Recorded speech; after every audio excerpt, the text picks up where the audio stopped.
So picture this. It's the 80th minute of South Korea's World Cup group stage opener in Guadalajara. Right. The tension is just incredible at that point. Oh, absolutely. And striker Oh Hyun-ju just hammers home this massive winning goal against Czechia.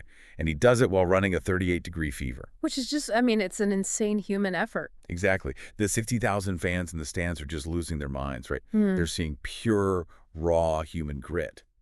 But here's the crazy part. What Oh didn't know in that exact moment of triumph was that a completely invisible, fully autonomous artificial intelligence system had just mapped his body. Mapped the exact spatial position of 29 distinct joints on his skeleton, to be precise. Yeah, and not just that. It was cross-referencing his collapsing heart rate variability and synchronizing all of that with a 500 hertz data burst. And that burst, it's transmitting from a microchip literally suspended inside the ball itself. All before the ball even hits the back of the net. It's just wild. So welcome to the deep dive. Today we are taking you, the listener, beneath the surface of Estadio Guadalajara. Because we are looking at a truly historic collision here. On the surface, you've got this brutal, old-school physical battle decided by a dramatic 2-1 comeback. But underneath the grass, you have the most sophisticated digital dragnet ever deployed in live sports history. Our mission for this deep dive is to unpack the massive stack of sources we have in front of us. We're talking match reports, player interviews, technical white papers, and even AI predictive models. We want to show you exactly how South Korea dismantled a towering Czech side, right? Right. We'll explore the tactical masterclasses, the crazy high-altitude endurance, but more importantly, we are going to reveal the invisible layer of the game. Because every sprint, every single kick, and every offside haul in this match was basically a live stress test. A test for a system that is fundamentally rewriting the laws of the sport. Let's jump right into it. To truly grasp the technology tracking this match, we have to start with the intensely physical, deeply human narrative. The players were pushed to their absolute limits. Yeah, the machines were measuring a very specific kind of chaos out there. So let's talk about that chaos. The contrast in styles was just staggering. I mean, South Korea came out commanding, 63% possession? Yeah, exactly, 63%. They were playing this really intricate, highly technical passing game, just trying to stretch the field. And on the other side, you have Czechia. They are stepping onto the World Cup stage for the first time in 20 years, and they brought sheer brute strength. A very direct vertical approach. Which, for the first 45 minutes, created a total tactical stalemate. I mean, South Korea dominated the ball, but they just could not penetrate the final third. It was a bit of a snooze fest early on, wasn't it? It really was. The Czech goalkeeper, Matej Kovar, just built an absolute wall. He denied multiple dangerous curling stripes from Lee Kang and the Korean captain, Sun Heung-min. Yeah, the Czech strategy was pretty obvious. Absorb the pressure, stay super compact, and just rely on their physical superiority to win the aerial battles. But here's the thing. Czechia was actually fighting an invisible opponent before the ball was even kicked. The altitude. Exactly. Guadalajara sits over 5,000 feet above sea level. You could literally see the Czech players laboring. I was looking at a quote from the Czech captain, Ladislav Krejci, that he gave to the local media. He said the long passes from the Korean midfield were flying way farther than they anticipated. Yeah, he had that great quote about the ball floating. Right. He said when he went to receive an aerial ball, it felt like it was floating about 5 meters ahead of him. Which is just a crazy feeling for a pro. But that phenomenon comes down to basic fluid dynamics. At 5,000 feet, the air density drops significantly. So less resistance on the ball. Exactly. Less dense air means aerodynamic drag on the ball is reduced by roughly 10 to 15%. So a long ball just doesn't slow down as quickly as it travels through the air. Wow. Furthermore, the Magnus effect, which is the physical force that makes a spinning ball curve or dip, is also severely diminished. So it is essentially like trying to play soccer on the moon. Basically, yeah. Think about it from the player's perspective. Your brain has spent decades building neural pathways and muscle memory for exactly how a ball drops. How the backspin bites into the air, how it slows down before reaching your foot. And suddenly, the atmospheric physics just betray all of those deeply ingrained instincts. And it's not just the ball. The altitude breaks down the body just as fast as it breaks down those instincts. With less oxygen available per breath, the player's muscles are forced to switch to anaerobic metabolism much earlier in the match. Which means lactic acid buildup. Exactly. It floods the legs with lactic acid. The Czech outlets actually noted that their most tireless midfielder, Lucas Provod, was visibly struggling to track back by the 50th minute. They simply had not acclimated to the oxygen deprivation. Not at all. Yet even while battling the moon physics and the burning in their lungs, Czechia actually strikes first. Yeah, in the 59th minute. Right. Vladimir Kufal launches this massive looping long throw into the penalty area. And Krejci, the very guy who was complaining about the floating ball, rises up above the Korean center backs and thunders a header into the net. 1-0, Czechia. And this specific moment is huge. It forces the South Korean head coach, Hong Young-bo, into a corner. We have to talk about Coach Hong's history here. Oh, absolutely. He entered this tournament carrying the ghost of 2014. A decade ago, he led the national team at the World Cup and oversaw a disastrous group stage elimination. Yeah, he resigned in disgrace after that. He did. So this match in Guadalajara was his big chance to prove his tactical evolution on the global stage. Falling behind 1-0 to a physically imposing, deeply entrenched Czech defense, that demanded a radical intervention. And he delivers one of the most audacious tactical gambles I've ever seen. It was magical. First, he brings on Hwang Hee-chan, injecting pure pace to stretch those exhausted Czech defenders. But then he does the unthinkable. The big sub. Yes. He pulls off Son Heung-min, his star player, the captain, the global icon, who is literally chasing the all-time scoring record for his country. It was shocking. Son had generated 5 chances in the first half, but just couldn't find his rhythm. Taking your best player off the pitch when you are losing a World Cup opener is the equivalent of a chess sacrifice. You basically give up your queen to fundamentally alter the geometry of the board. That is a great way to put it. Coach Hong realized the Czech defense was perfectly calibrated to track Son's specific cutting runs. So by removing him, Hong just completely destroyed the Czech defensive reference points. And it creates this massive vacuum, a vacuum that Hwang In-bin steps into brilliantly. Oh, he was incredible. Man of the match for a reason. Let's break down that equalizer in the 67th minute. Lee Kang-in threads this sublime pass. Hwang In-bin receives it, cuts inside the box, and drops his shoulders to completely dummy 2 massive Czech defenders. And he fakes out Kovar, the keeper who had been invincible all night. Yes. Then he just coldly chips it into the net. It was surgical. The composure required to execute a multi-layered fake in the penalty box while trailing at that altitude.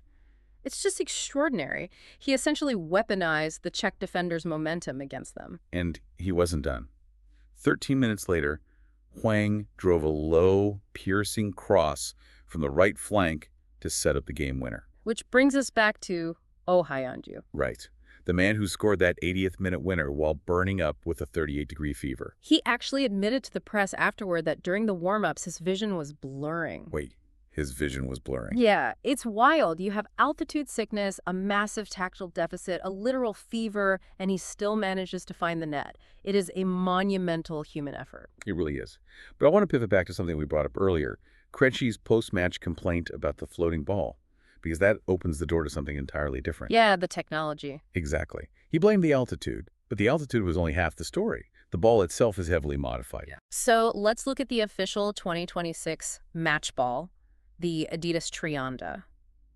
At the absolute dead center of the bladder hangs an inertial measurement unit, or IMU. Okay, what does that actually do? It's a highly calibrated sensor package. It continuously logs the ball's spatial acceleration, its rotational spin rate, and its directional trajectory. And it captures that data 500 times every single second. A 500 hertz refresh rate. So it's capturing the exact millisecond a player's boot compresses the synthetic leather. Exactly. It creates a permanent objective timestamp of a strike. But to achieve this, the sensor requires an internal battery. The tournament officials literally have to plug the footballs into inductive charging pads in the referee's locker room before kickoff. Okay, wait, I have to stop you there. Uh-oh. No, seriously. As someone who appreciates the engineering, I still have major questions about the functionality here. A professional footballer strikes a ball at over 130 kilometers per hour. True. The sheer kinetic violence of that impact is massive.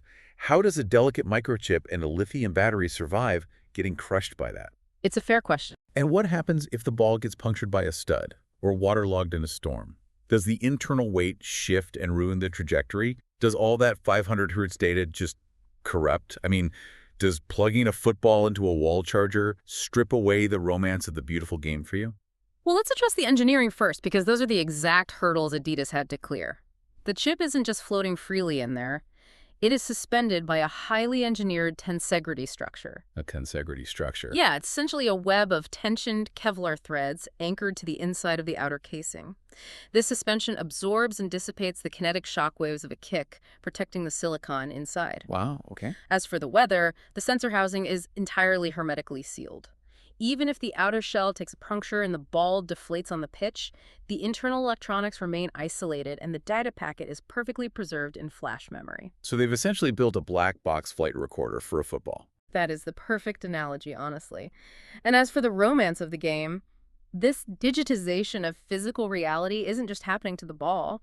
The era of a coach relying on gut feel to manage player fatigue is entirely dead anyway. You're talking about the wearables. Right. Every team in this tournament wears GPS-enabled tracking vests under their jerseys. But those have been around for a while just to track total distance run, right? Like heat maps and stuff. Sure, but the current generation does far more than just track distance. They are measuring heart rate variability. HRV. Exactly. The microscopic time differences between individual heartbeats. When a player like, High-On Guy is fighting a fever and the altitude, his central nervous system is under immense stress. The vest detects the subtle drop in his HRV and instantly broadcasts a warning to an AI system on the bench. So the algorithm flags his elevated injury risk in real time. Yes. The data dictates exactly how many minutes he can physically survive on the pitch before his muscles just give out entirely. So Ohayungi's fever wasn't just a private internal battle. It was literally a data stream being analyzed by a server during the match. Exactly. Gut feel is replaced by hard data. But let's look at how this all connects. Because tracking a player's internal biology or putting a 500 hertz flight recorder in the ball is completely useless unless those data points can talk to the environment around them. Right, the data needs context. The exact timestamp of a kick means nothing unless the system knows exactly where every player was standing at that exact millisecond. Which brings us to the disallowed Czech goal. Yes, Tomáš Souček powered a header into the net from a free kick, but the flag went up for offside. In previous tournaments, the video assistant referee would spend, 3 minutes manually drawing pixelated lines across a two-dimensional broadcast feed, just to see if a kneecap was offside. It was painful to watch, but instead, this match utilized semi-automated offside technology, or SOA. How does that work in the stadium? The stadium roof was rigged with 12 dedicated synchronized tracking cameras, and these aren't your standard broadcast cameras for the fans. They are machine vision lenses using artificial intelligence to map 29 distinct skeletal points on every single player on the pitch. 29 points. Like what specifically? Wrists, elbows, knees, the tips of the boots. And the cameras update those 29 coordinates 50 times a second. That is a staggering amount of data to process live. It is. And before the tournament even started, FIFA mandated that all 12,248 participating players undergo a full volumetric 3D scan. Wait, a full 3D scan? Yes, the AI possesses an exact digital replica of every player's physique. So when you sync the 50 Hz skeletal tracking of the cameras with the 500 Hz timestamp from the ball's internal sensor, the system creates a flawless three-dimensional geometric model of the exact moment a pass is made. The precision is frankly terrifying. According to the tech breakdowns, the system is programmed to alert the officials if the gap between the furthest attacker and the second-to-last defender is greater than 10 centimeters. Which is roughly the width of a human hand. Right. If the AI detects a 10-centimeter infringement, it fires an automatic signal directly into the earpiece of the officials on the field. The sources include a really fascinating interview with Michael Barwigan. He's a Canadian assistant referee officiating in this tournament. He described the exact experience of the system taking over during a play. What did he say it feels like? He said when a tight play develops, the AI literally whispers the word delay into his ear. It's instructing him to keep his flag down while it calculates the geometry. That sounds like a sci-fi movie. It really does. And once the calculation is done, an automated voice just repeats, offside, offside, offside. See, I am really hung up on the terminology here. How so? Well, if the cameras see every millimeter of the pitch, and the smart ball knows exactly when the pass was made, and the AI is whispering the final verdict into the referee's ear, why on earth is it called semi-automated? Why do we need Michael Barwigan running sprints down the touchline at all if the computer already knows the answer? Because FIFA drew a hard philosophical line between objective measurement and subjective judgment. Okay, unpack that for me. The AI is trusted unconditionally with measurement. It is an irrefutable mathematical fact that Thomas Soucek's shoulder was 11 centimeters past the defender when the ball was struck. A machine can measure distance perfectly, but a machine cannot adjudicate intent. Ah, right, the interference rules. Because being in an offside position isn't illegal on its own. You only commit an offense if you become actively involved in the play. Precisely. Yeah. Did the offside player block the goalkeeper's line of sight? Did he make a deceptive run that forced a defender to change direction? Did he attempt to play a ball he couldn't reach? I see. Those are subjective questions. Exactly. They are questions of human intent and contextual impact. The machine provides the geometric truth, but the human referee must interpret the reality of the play. The machine recommends, but the flesh and blood referee decides. That dynamic is fascinating. It keeps the ultimate authority grounded in human empathy rather than just cold math. And to help fans understand that human element, the referees themselves are wearing AI-stabilized body cameras now. Oh, the ref cams. I saw the footage from that.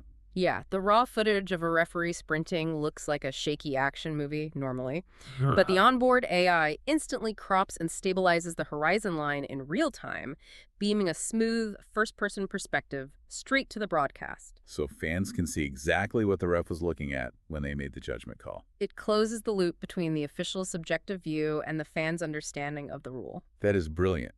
But you know, the artificial intelligence deployed in Guadalajara wasn't just analyzing the past to make offside calls. The sources show it was actively being used to predict the future. You were talking about the tactical analysis engines. Yes. The reports break down FIFA's Football AI Pro platform, which was built with Lenovo. Historically, wealthy footballing federations employed massive departments of data scientists, right?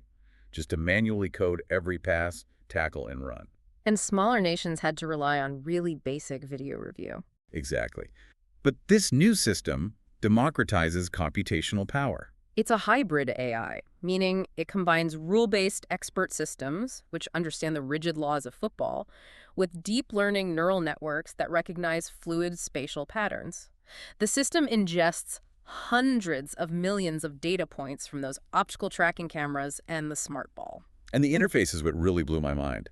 An analyst from Czechia or South Korea doesn't need to write complex SQL code anymore. They use a natural language interface. Like ChatGPT for soccer tactics. Literally, they can type into a tablet on the bench, show me the spatial vulnerabilities when Czechia attempts a high press on the left flank after the 60th minute. And the hybrid AI just parses the request. It instantly generates a text breakdown accompanied by an interactive 3D visualization of the exact passing lanes that will open up. It allows coaches to make real-time, data-driven adjustments based on patterns that are completely invisible to the naked eye. But when you take those same massive data sets and feed them into predictive models before the match even starts, the results border on the uncanny. Uncanny doesn't even cover it. Our research highlighted a data scientist at DataCamp who built a complex machine learning operations pipeline, or MLOps. And what did that pipeline do? Well, it automated the fetching of historical match logs, player biomechanics, altitude atmospheric data, and coach tactical tendencies. Alongside a YouTube channel called AI Cyclops, these models ran thousands of Monte Carlo simulations of the match. And both independent models correctly predicted the exact 2-1 scoreline in favor of South Korea. They didn't just guess the score either. The AI Cyclops model specifically identified Hwang In-beam as the statistical anomaly of the match. Wait, it singled him out beforehand. Yes, it calculated the exact rate at which the Czech defense's stamina would degrade in the thin air of Guadalajara. Then it cross-referenced that with Coach Hong's historical tendency to make aggressive second-half substitutions. Like taking Sun off. Exactly, and the AI predicted that Hwang would naturally exploit the geometric pockets of space left behind. The model literally dubbed him a one-man algorithm days before he scored the equalizer and assisted the winner. That is just wild. A football pitch is one of the most chaotic environments on the planet. You have 22 humans driven by adrenaline, fatigue, and desperation making split-second choices. That's pure chaos. For an MLOps pipeline to ingest that level of human volatility, factor in the barometric pressure of the atmosphere, and perfectly spit out a 2-1 victory, it forces us to confront something pretty deep. Which is? That human behavior, even in its most passionate and unstructured moments, is far more mathematically predictable than we are comfortable admitting. That is a very unsettling thought. So what does this all mean for you, the listener, as you watch the rest of this tournament? Whether you were drawn in by the pure theater of, oh, Hyun-kyu grating his teeth through a fever, or you're captivated by the 10-centimeter precision of a cyborg offside call, you are no longer just watching a sporting event. You are witnessing a massive real-time experiment, an experiment in how human potential interacts with absolute digital surveillance. And it leaves us with a lingering, somewhat unsettling question for you to mull over. We are looking at an event where 12,248 athletes had their bodies scanned into digital avatars. Right. Their physical skeletons are being tracked by 12 cameras at 50 frames a second. Their heart rates, their nervous system fatigue, their sleep recovery metrics, all being uploaded to corporate cloud servers every night to train predictive models. So who actually owns that biometric goldmine? It is incredibly sensitive personal data. Does the player own the digital replica of their own physical movement? Does the national team own it? Does FIFA claim the copyright? Yeah. Or does the tech company providing the server infrastructure hold the keys? There is just no global precedent for this scale of biometric harvesting in the public sphere. The legal and ethical rules of data privacy are being written in real time right now. Completely disguised beneath the sheer entertainment value of a World Cup match. Exactly. So next time you see a ball floating through the thin air, defying gravity before dropping perfectly to the feet of a striker, remember what you are actually looking at. It isn't just a trick of the altitude. No. It is a 500 hertz data packet, cross-referenced with a 3D skeletal avatar optimized by a heart rate algorithm, colliding with the unpredictable, feverish fire of the human spirit. It is the ultimate synthesis of flesh, bone, and code. This is podcast from FairPlay Football AI Review. See you in next games.